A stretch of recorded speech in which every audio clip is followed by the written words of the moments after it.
from their light beer, Modelo Oro, the gold.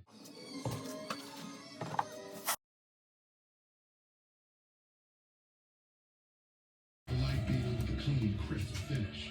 For anyone who expects more from their light beer,